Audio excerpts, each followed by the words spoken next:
everybody, this is ChefD26 with my buddy, Average Booze Hound. Today we're giving our review on IP Man 3, which surprisingly David's never opened. Oh wait, wrong movie. Sorry. Okay. So now we'll be doing our actual review on Blade Runner 2049. Now, right off the bat, there's been a lot of critics out there have been praising the hell out of this movie. A+, Blu-ray, 4 or 5 stars. Rotten Tomato gave this movie 87%. 87%. 87% by Rotten Tomato. Now, right now, me and Clifton just went and saw this movie. I'm gonna let you know right now, the visuals in this movie, fantastic. Very crisp, clean. Very nice visuals. Yeah. Good wide angles, good close-ups, interesting clothing or designs and stuff like that, and technology-wise, it's very interesting. Almost, it took me back to like Ghost in the Shell. Yeah. Have you seen that one, Lily, with the Scarlett Johansson? Scarlett Johansson. Again, that's why I hate you. But it shows that kind of visualization. But when you actually sit down and pay attention to the story, that's when it gets kind of how do you say it? Shit. Yeah. Shit. Okay. Music was great. Sound effects. I mean, when there were in different scenes of the movie, when he was picking up objects or clues, if you will, the music would intensify or it would change tone. I thought that was really great. Yeah. But it was really long. This movie was over 2 hours and 43 minutes long of boring. I thought it should be just an hour and a half. This movie should have been cut down a lot more because there's going to be a lot of people that are huge Blade Runner fans. They're going to find this movie to be outstanding and a true Blade Runner sequel. But I went into this movie. It was a Friday night, and the theater was literally empty. Opening night.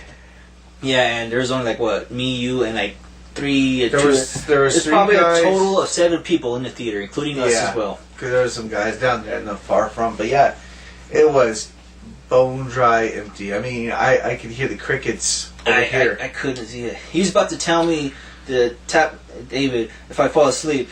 Just let me know right away. He tapped me on the shoulder. Yeah. There were so many instances where these characters were just staring at each other. Like, are you ready to go do your mission? And Ryan Gosling would be like, yes, I am ordered to do so.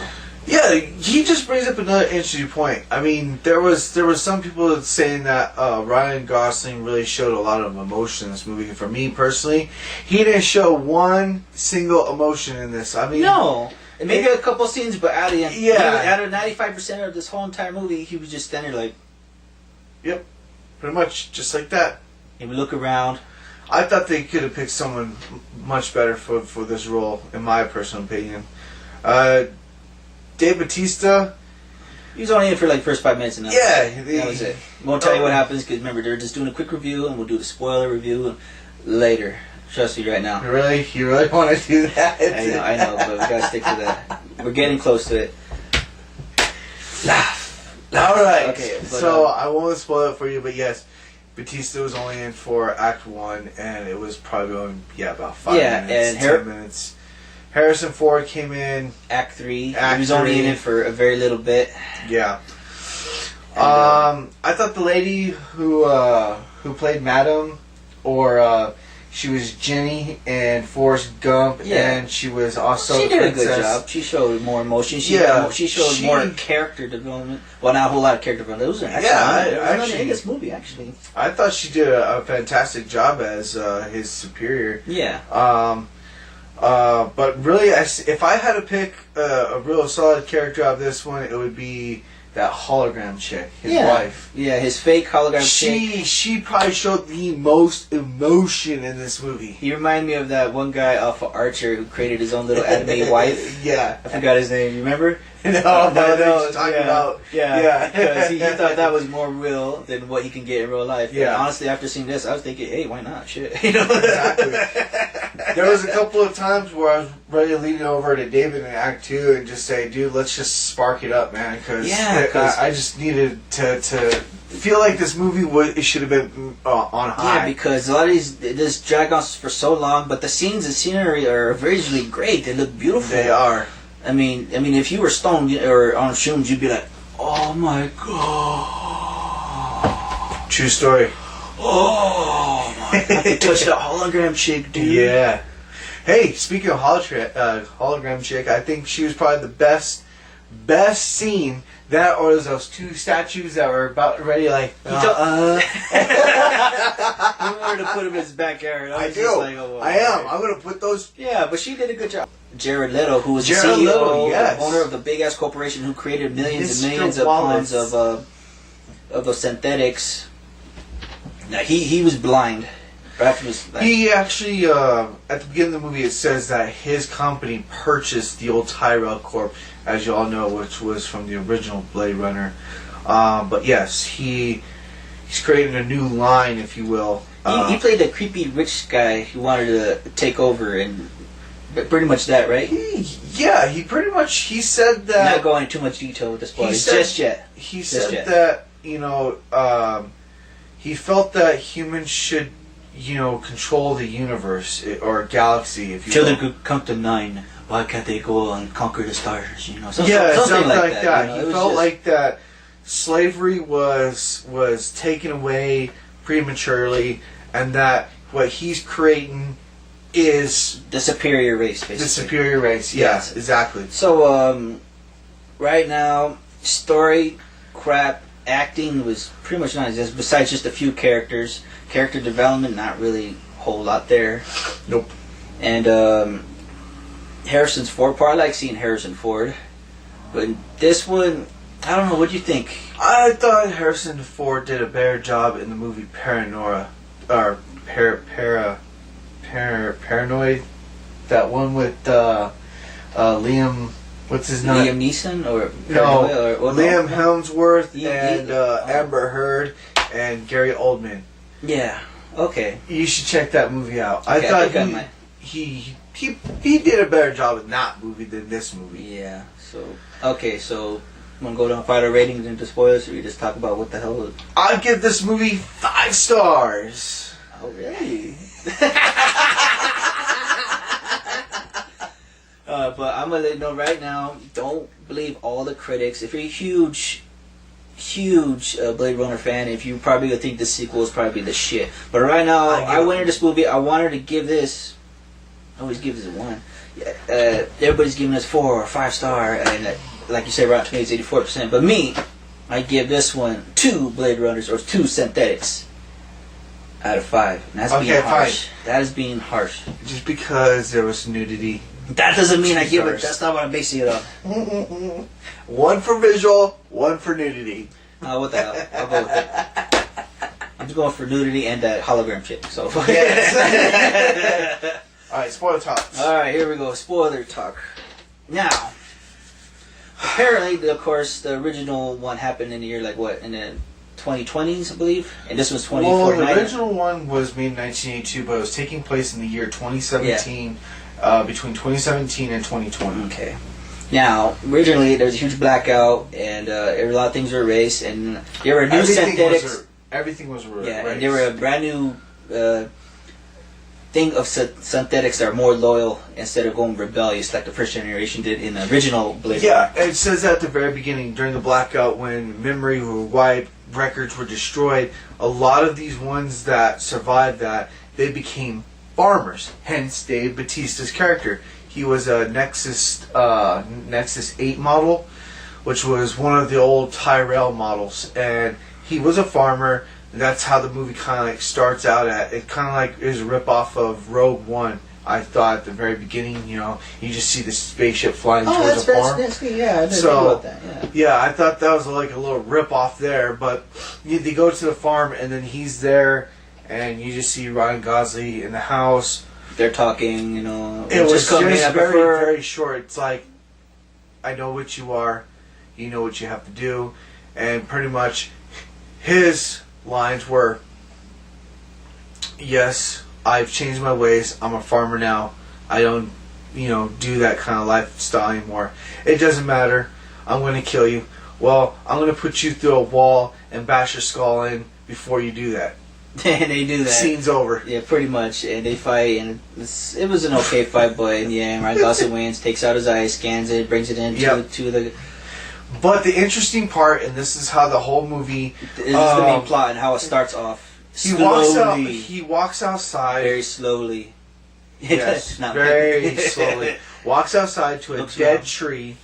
Notices there's a flower laying on the ground where this tree is. Picks up the flower and does a computer scan of the tree and in the ground, and they discover this crate or this box, if you will, and basically takes it back to Robin or Ginny from Forrest Gump's character, and she sends a dig crew, pull up this box, open this box up, and it's just a bunch of bones. They analyze bones. Turns out it's a female, and her name is Rachel, who happened to be Deckard's love interest from the original. Way back. But here's the catch, though. Here's the catch.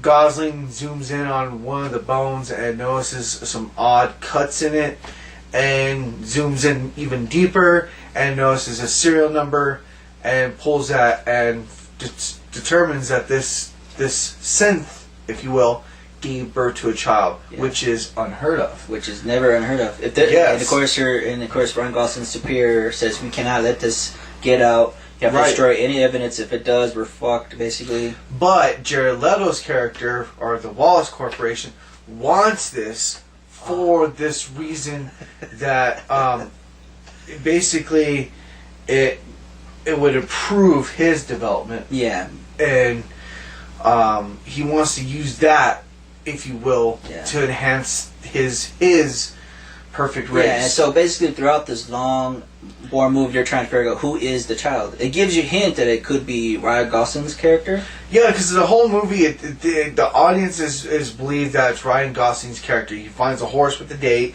He has a quick little memory. If you will. And then he notices the tree at the bottom of the tree, there's a date carved, which is the same one that's on the bottom of the horse. So the whole movie, the whole audience is thinking, and then at the end, he meets this one-eyed lady from the first one, and she reveals that he had a daughter, not a son. Yeah. So Ryan Gosling is crying. And that's one of the scenes that he was mentioning. I mean, they show who her daughter is earlier, because what she does, she's a specialist in memory designs. Yes. And they show her one more time, and that was it. She's only in it for like a couple minutes, Yeah. Most of this movie is focused around Ryan Gosling, Basically, yeah, it's just like, oh, boo-hoo-hoo, I have daddy issues because I don't know who my father is. But, and he's trying to prevent it from getting out, or to what's in the Wallace Corporation. Right. And this crazy synthetic chick who is nuts. And which you just bring that fight scene between Ryan Gosling and that synthetic chick, I thought was stupid. I thought it could have been so much better. I mean, she stabs him right here, she shoots him right here, and he's still fighting in the ocean. I'm sorry. No. And he's let it out. He's choking her underneath water. I'm sorry. It's like, pull Patrick Swayze. Fucking throw it out. Yeah, where's the Roadhouse edition? Where's the Roundhouse kick? That's why I said they could pick someone so much better to play this character. I mean, it's just, this movie was boring. It gave me a huge headache. I mean, we stayed towards the end. No funny scenes. No end credits. No great funny action. No. It took itself too seriously. But yeah, guys, this is it. We went to go see this at IMAX. Don't see it at IMAX. Don't even see this movie at all. Wait till it comes out. And let me tell you right now, Netflix worthy. If right now, when this movie does come out, like an Ultra 4K edition, you have a 4K TV, and you put it on your screen TV, it's going to look fucking fantastic. And turn up the sound system, because the music is going to sound great. But and other than that, you actually have to sit down and pay attention to what the fuck is going on in the story, but it just drags out way too long in so many parts. All the characters just stare at each other.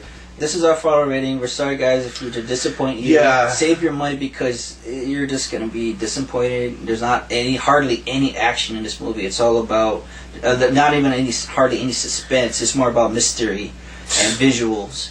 It's like a episode of CSI that's been dragged out. Yeah, it's just... to 2 hours and 43 minutes. But there was one thing I have to say that I take from this movie that I'm actually kind of interested in. How are they going to follow up on this movie? Because they're kind of hinting at the third one. It has a cliffhanger at the very end. And I have to say this, Ryan Gosling, okay, he lays on the steps like this. Because he's all banged up, he's been stabbed, shot. And he puts his hand out and feels the snow, and then lowers his head and just kind of... And the camera pans out. It looks like he died. Yeah. And then it pans to Harrison Ford walking into this building where his daughter is, and walks up to the glass, and she's in there playing with snow and notices him. He puts his hand up to the glass like this, and she kind of like tilts her head like, you know, like, do I know you? Oh, wait a minute. Daddy's home. Yeah. I mean, no, they just look at each other. They just look at each other the last 5 minutes. Yeah, well, they didn't say Daddy's home, but that's what you could tell from her facial reaction, and then the movie ends. So, yeah. It's just... It left a few other questions and just too many dumb points in the movie. Because, like, okay, if people are saying this movie is great as it is, and we're over here saying that this movie is not as good as it is... Don't believe in the critics.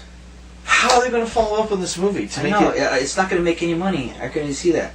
Even in Oscars or something like that, maybe. But honestly, they were talking about Oscars on this. Okay, if this movie wins an Oscar, I'm sorry, guys. If you're watching this, it just proves that the Academy Award is rigged. Because I'll show you. The year this movie came out, this movie should have won quite a few Academy Awards, in my opinion. Rush, directed by Ron Howard. Instead, you know what won 9 Academy Awards? Is that crap movie Gravity. I seen that movie. That movie wasn't as great as it was. The movie was terrible. This movie was way better. That movie was way better. It had great racing in it.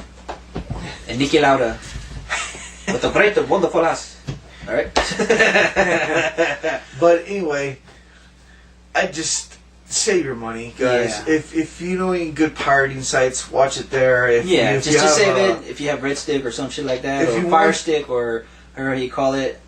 If you just watch it off the fucking version. If you win tickets to it, great, go check it out. If somebody's willing to pay for it, great, go check it out. But save your money, guys. Yeah, that's all I got. Yeah, thank you. This is all our review of Blade Runner 2049. I'm very sorry for disappointing. It's way better. Go check out it. Yeah, go check out it. That's a way better movie. I recommend it. We're sorry we couldn't give you the reviews out earlier. We've been so busy. We've been so busy with work. It's really because we got full-time jobs, right? This isn't a full-time thing. This is just something that we're doing on the side. Just as a hobby. We're having fun with it right now. We're letting everybody know. We're letting fans and family know if this is good or not. And right now, but what would greatly help him and I is hit that like and subscribe button if you want to see more. Please, because then we can actually be more involved with you guys and make more of these videos. So let us know in the comments below if you really what you actually think of this movie besides visually being great. Yeah, if you thought this movie was 5 stars, leave us a line. Tell us why did you like it. Why besides being visually stunning, it has to be something other than that. Yeah. Because other than that, me and him saw the movie and we saw something completely different. Alright? So once again, we're gonna leave it right there. Yep. This is ChefD26. This is Irish Boozhound. We're signing out, and we'll see you again next time. ChefD26 does never die. Over 9,000. ChefD26 movie reviews. Peace.